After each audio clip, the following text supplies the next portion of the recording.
My name is Javi Trujillo, and I am the Flash fan. And you are watching episode 3 of Up to Speed with Wally West. So catching up on the news, it's been about a month since I recorded this last episode. I really thought I'd get to a couple more of these over the last month of summer, but was not meant to be. Not too much has happened Flash-wise other than the crash and burn that is the Flash movie. It is July 14th as I'm recording this, and I think it's at like $106 million domestically, which is not great. That would have been an awesome opening weekend. But yeah, it's been pretty much rejected by the general audience. No one went to go see it, which really sucks. It's the end, or almost the end, of a certain era of DC on film. But it's a character that even if it's Barry Allen, the Flash is still a superhero identity that I really love. And I was hoping to see more of an embrace of that character from the general audience. And then just to add like insult to injury, to have Michael Keaton back, the first, for my generation, like big screen Batman who, brought back the serious take on the Dark Knight for the live action world. To see him be in a movie that wasn't as accepted was a big shock. I didn't necessarily think it was going to have like a Spider-Man No Way Home effect, but I thought it would be a big boost. And his performance was something I've been looking to for a long time. We've known this is coming now for like at least 2 years, if not longer. So very disheartening that that's something I care about so much, like my top 2 favorite heroes, being in a kind of like a Brave and the Bold movie, did not do well at all. People dogging the effects, and I don't even know what else. But it fell out of the top 10 last week at the box office. It's currently sitting at like number 13, I think, on the daily. The movie theater that I go to doesn't even have showtimes of it anymore. I think last week they dropped it. So not a good summer for a lot of tent poles. Indiana Jones, also something that's very important to me, not lighting the world on fire. Spider-Man's doing great. It's now the second highest grossing movie of the year, and highest grossing movie of the summer, I believe now. Of course, we have Mission Impossible and this week, and then Barbenheimer next week. So now that this is a box office show, we're here to talk The Flash. Just very, very disappointed that even if it was only going to be a one-off, that people just didn't go see this movie. And we've seen the last 3 DC movies now, Shazam, Black Adam, and The Flash, have all this hype before it releases, and then it comes out and just kind of falls flat, which is not good for the DC brand. These are great characters too, so just something isn't resonating, and this isn't the place to go into to diagnose what that could be. But it's just very disheartening when something you love that's been embraced by the general audience is now being shunned. So, anyways, with that, let's get into today's episode. Flash Facts. The Flash number 3 was released June 24th, 1987, per DC Universe Infinite. T.M. Reinlauer. Credits are as follows. Mike Barron is the writer, Jackson Geis penciler, Larry Malstedt inker, Steve Haney letterer, Carl Gafford colorist, Mike Gold editor. And of course, Wally West was created by John Broome and Carmine Infantino. So, getting up to speed. This issue is called The Kilgore. We'll talk about that later. In upstate New York, well, let me back up. Last issue, we left Wally and Frankie at his new mansion, and he asked her to move in with him. So, In upstate New York, Wally gets clocked driving 145 miles an hour and gets pulled over for speeding. He resolves that he won't let this ruin his day. He arrives home to find a letter from Frankie. She's moved out and is breaking up with him. That was fast. He resolves that he won't let this ruin his day. Wally gets a call from a Professor Schmitz in Salt Lake. The professor says they're ready for him, and Wally races over there, arriving the following morning at the Star Labs Utah location. So, for those not in the know, STAR stands for Science and Technology Advanced Research. I always thought of it as a thing that originated with The Flash. Trying to remember now if I knew it from the old 90s TV show. I'm pretty sure I knew about Star Labs before then, but I'd always thought it was like a Flash thing. But as it turns out, Star Labs actually debuted in Superman 246 from December of 1971. So, the more you know. Anyways, Wally has come to Star so they can study him and his powers in the hopes that he can increase his speed beyond the sound barrier. Now, to that end, he'll be working alongside Dr. Tina McGee, a nutritionist from Syracuse. I'm assuming New York and not Italy. This lab happens to be run by a computer, one that can think for itself to a certain extent. Because that's never gone wrong before. While visiting the cafeteria, the Flash gets warned by staff to look out for the monsters on the flats. It's here that Flash meets Tina, wasting no time hitting on her. The diamond ring she's wearing just doesn't faze Wally. He's got no chill. The following morning, the time trials begin. As the Flash runs, he sees it. It's a silver mechanical monstrosity.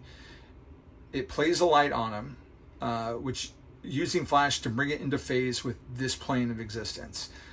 It materializes in the shape of an orb, swiftly transforming into something resembling kind of like a tank. Security opens fire to no avail, and Flash tries to attack, but it shocks him and reverts back into its shell. Once again, Wally resolves that this won't ruin his day. Professor Smith attempts to touch the orb, getting his finger amputated as a reward. Everyone retreats back inside. They find the building is now under something's control, and the air conditioning has been shut down. And trust me, we're under an excessive heat warning right now in Texas. So being without AC, not good. A computer terminal lights up, and the thing in the desert identifies itself as the Kilgore. Kilgore says it is an electromechanico-organic intelligence. Say that like 3 times fast. Electromechano-organic intelligence. Electromechano-organic intelligence that needs electro life force to survive. Blech. Flash released it from limbo, and now it wants to take over the planet and rid it of its carbon life forms. Kind of like V'ger in Star Trek The Motion Picture, I guess. It kills someone to prove a point, and Flash, having overextended himself and not eaten, passes out for 10 hours. So when he comes to, he finds Tina hovering over him, offering him a drink and getting him up to speed. Kilgore has disappeared and the building is still sealed. Tina and Wally seem on the verge of an intimate moment, but it gets interrupted by a crump at the door, which is the National Guard breaking in. So with nothing to go on, the professor wants to resume Wally's tests the next morning. Flash gets up to 710 miles per hour, and on his way back spots a helicopter that's arrived. It brings news. Kilgore has made its presence known, seizing all TV channels and broadcasting a message, like you do. It is demanding that all humans evacuate North America by noon, May 10th, or they will be exterminated. It tries to demonstrate its capabilities by using a missile to strike New Jersey, but thankfully the faulty human construction causes it to detonate before it reaches its target. Yay! American craftsmanship. As the team assemble to confront Kilgore, Wally notices that Professor Schmitz's finger has regrown. Dun dun dun! So, a couple of things about Kilgore here. Due to how I got introduced to this series because of the Flash TV show in the 90s, like I started around issue 48. And there's some things that come after that issue, I'm not going to say which one, that calls back to these events at the beginning of the series, which was really cool when I finally got a chance to read these and kind of see where it all started from. So there's always that debate, every comic can be someone's first, or here's a jumping on point. Well, if you just trust people, they'll pick it up, especially now when we have Google. So helpful. There's a bit of a debate about the pronunciation of Kilgore. So it's spelled Kilg %RE. So I don't remember which letter column it started in, but there was a whole back and forth between the editor and the letter writers. Is it Kilgore? Is it Kilgree? I've always thought in my head it was Kilgore, and I don't remember what they officially said in the comic, if they ever really settled it. I think that's something we're going to get to towards the 50s, maybe, in the letter columns. And I should have put it on to begin with, just to double check, but the Kilgore does appear on the Flash CW show, Season 4, Episode 2, the episode Mixed Signals. So I should have rechecked that to figure out how they pronounced it. But he was played by Dominic Burgess. He started off in that show as a human named Ramsey Deacon who was cheated by his business partners, if memory serves, and given powers by the big bad of the season, who was the Thinkerer. The Thinker. God, I can't talk today. Must be the heat. So yeah, that season 4, I know a lot of people dropped off on season 4. I liked it. The Thinker was the big bad for the season. It was kind of nice to break free of, here's our alternate evil speedster that we're fighting this year. It reminded me a bit of the Thinker. Why I keep saying that? It reminded me a bit of the Thinker from the when he came back during the Jeff Johns run on the Flash, during the Wally Flash. So I see shades of that in what comes up in that season. So again, though, here's a television show that deals a lot with characters that Wally's run introduced, because we have the Kilgore and we have the Thinker. Hey, I said it right. Not that the Thinker's a Wally villain, because he's a Jay Garrick Golden Age villain. But that's one thing I appreciate about the Flash titles in general, is how we have these sometimes generational villains that they all have to deal with in different ways. As we saw in the first 2 issues with Vandal Savage. Here, though, we have the Kilgore, which is brand new to Wally, which is cool that we start off fairly early in the run with some new ideas. Tina McGee was a character that I was first introduced to in the TV show from 1990, played by Amanda Pays, and I had a huge crush on her when I was a kid because she had this British accent. She's not British in the comic. They don't really look like each other, because Amanda Pays is more of like a dirty blonde or a brunette, or but Tina McGee's in the comic is more like black-haired, which I guess is like a brunette, but she wasn't like brown or blonde. It was straight black. And yeah, here's where Wally is it's like I say, Wally's my favorite character. If I were to hand them these issues, it'd be like, oh, your favorite character hits on married women. Awesome. And, but that's why I like this character so much, is because we see him grow from this immature 20-year-old who really is kind of dealing with the loss of his uncle, who paved the way for him to be a man. Because Wally's relationship, as we'll find out later, with his dad isn't the best. So a lot of what he learned about being an adult came from Barry, and then Barry died way too soon. And so now he's kind of dealing with that pain. It's not overtly said, but if you look at the thread of his life, his life, the storyline there, that you can see the progression of him as a character. And if you looked at it as you would like a normal, a human being, you would see that, he had this tragedy, and the way he dealt with that trauma was being selfish and, being 20 and now a millionaire and famous. Like, it got the better of him. And, we'll get to it. It's going to take a bit, but we'll get to seeing him grow as a person, which is ultimately why I love this character so much. But yeah, you can't excuse like him seeing Tina's ring and like trying to get it on with her. It's not good, Wally. It's not good. Again, Baron demonstrates Wally's vulnerability, with him passing out just randomly, not randomly, but all of a sudden, to see that, his blood sugar drops so low from all the running around and everything, and trying to save people from the Kilgore, that he just blacks out, and he's out for like 10 hours. So it's cool to see that human aspect of the character.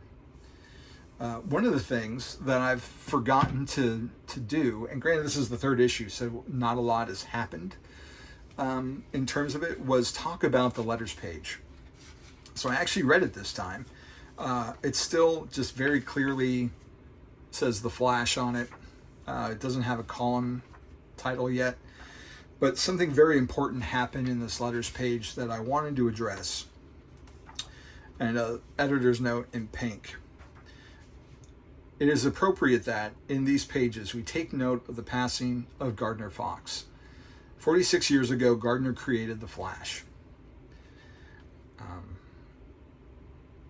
So he tells a little bit about how it came about, how they made comics in the old day, how fast they would get them to print. As the story goes, such was the case with the original Flash comics. Gardner went home and within a matter of days co-created the golden age of comics. Hawkman, Johnny Thunder, The Whip, and of course, The Flash. Along with artist co-creator Harry Lampert, The Flash rapidly became one of the most popular 1940s superheroes, regularly appearing in no less than 4 different titles at the same time. Which, that is amazing, right? Like right now, we basically have one Flash title. At some point in the mid-90s, you could say we had 2 because we had The Flash and Impulse, so like Flash Family, or you have Flash and JLA. And later, Jay Garrick was in JSA, but like 4 different Flash titles. Like, who does this guy think he is? Like Batman or Superman? At one point in the 90s, every week you get a Batman comic, a Superman comic, a Spider-Man comic, probably an X-Men comic, because, there was X-Men, Uncanny X-Men, X-Force, you name it, right? So, at one point, 4 Flash comics, that he was that popular of a character, and to me he's like a top tier DC guy.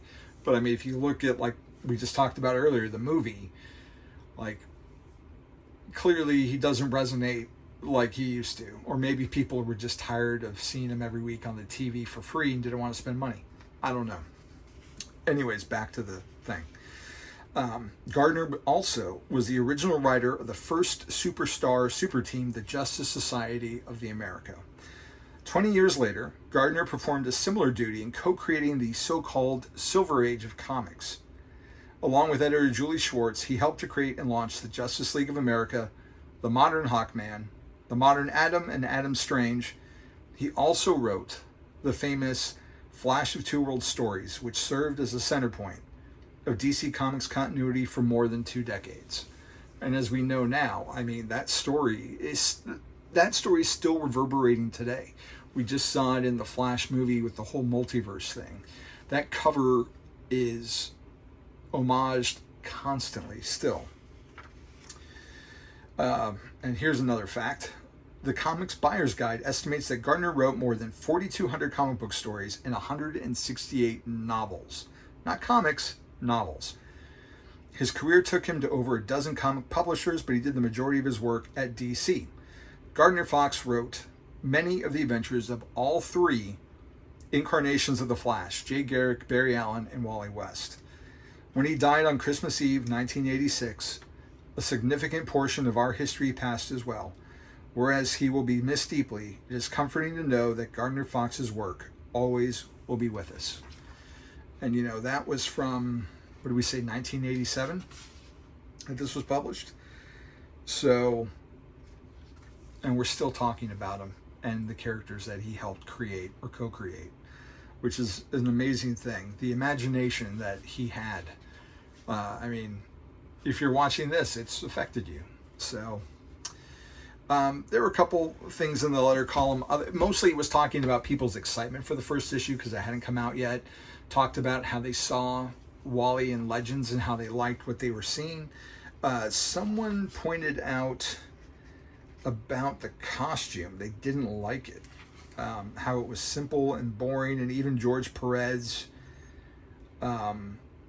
really couldn't make it look great. And George Perez can draw everything. Like, there's someone in Gainesville, Florida that does not like this suit, which to me is like one of the greatest suits of all time. It's just simple. It's not, overly complicated. It's just one of those perfect superhero suits. So I can't imagine not liking it. But, yeah, this person didn't like it. So otherwise, that's about it. Nothing else really going on next time, or this time. Yeah, we'll see. I still have that special episode I want to do. Maybe a couple other things we'll figure out. I did pre-order my 4K Steelbook from Best Buy for the Flash movie. Those just went up for sale a day or two ago. So if you like the movie and you want to get some of the special packaging, you can go ahead and do that now. I think Walmart has an Icon edition where it opens up to like some cool art, but I like the Steelbook. And so there we go. Next issue, the Kilgores got the drop on Flash, and it'll take some world-class help from Cyborg to see him through. But can even these two mighty titans save the planet? So that'll be next month when we go into the Flash number 4. So that's all I've got for today, folks. Take care of each other, and now you are up to speed with Wally West. See you next time.